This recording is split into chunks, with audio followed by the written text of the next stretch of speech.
College Algebra. We're going to finish these notes up today over lesson 3.3. So the final part of the lesson works with conjugate zeros. So the basic idea is that they're going to give you the zeros, and they may or may not give you all of them when they give you a complex number. So if you are given a complex number, your zeros that are complex are going to be in terms of conjugates. So if 3 minus I is a 0, 3 plus I is also a 0.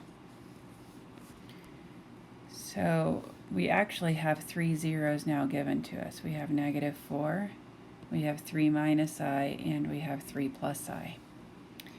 For every 0, you subtract it from x to get the factor. So for example, if I have a polynomial and 5 and -6 are zeros, then my factors would be x minus 5 and x minus -6, or x minus 5 and x plus 6. We're going to do the same thing with these. We're going to do x minus a -4 and x minus the quantity 3 minus I and x minus the quantity 3 plus I. Then we'll clean that up a little bit.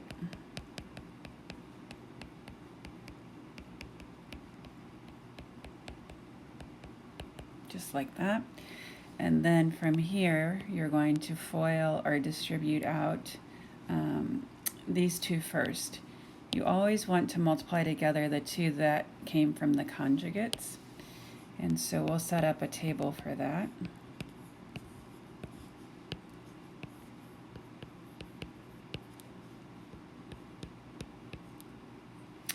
And we get x squared minus 3x ix minus 3x 9 minus 3I minus ix plus 3I minus I squared. Now the terms with I in them are going to add to 0, so these two add to 0 and these two add to 0. Minus I squared is a -1 times a negative again, and so we end up with x squared minus 6x plus 10. There's a plus 1 there. So from here we have f of x equals x plus 4 times x squared minus 6x plus 10. And then we'll go one more step and we will go ahead and multiply those together as well. So we'll multiply these by x plus 4, and we will get x to the third minus 6x squared plus 10x, 4x squared minus 24x, and 40.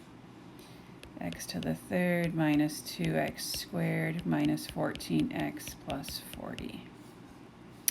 So that is our final polynomial.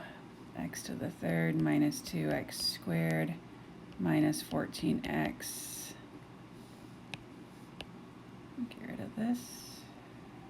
Ran out of room. Plus 40. Okay, let me just double check that. 4x squared minus, okay, we're good there. 40. Let's see, 10x and negative. That looks good. All right. The last question, we're going to find all of the zeros given that 2 plus I is a 0. You guys did really well with synthetic division with this, so I think that's the route I'm going to take you down.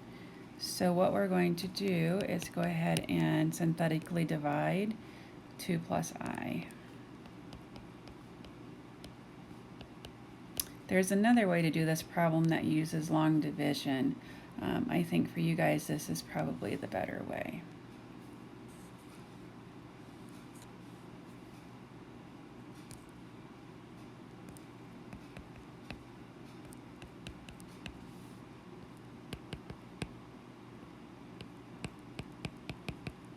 So I'm going to FOIL those out.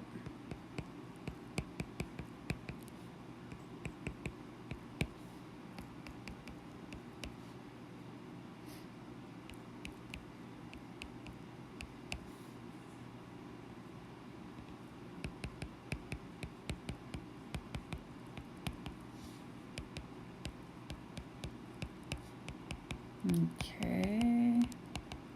Get negative 35 plus, let's see, minus 10i.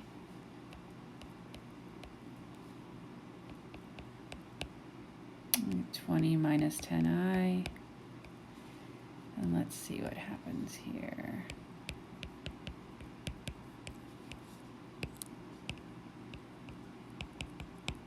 And we'll get 40 minus 20i plus 20i minus 10i squared, and that's going to be 50, which is perfect because we wanted a remainder of 0.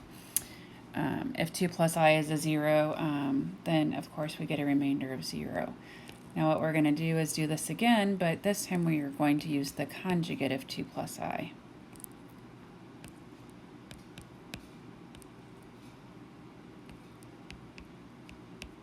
And it works out beautifully.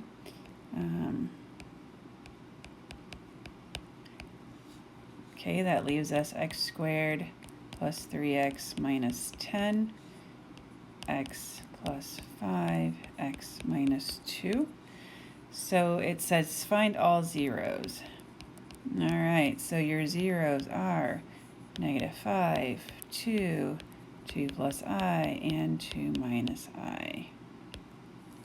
Okay, here's your practice problems that follow. You've got a couple of those to try, and that is the end of your notes for lesson 3.3.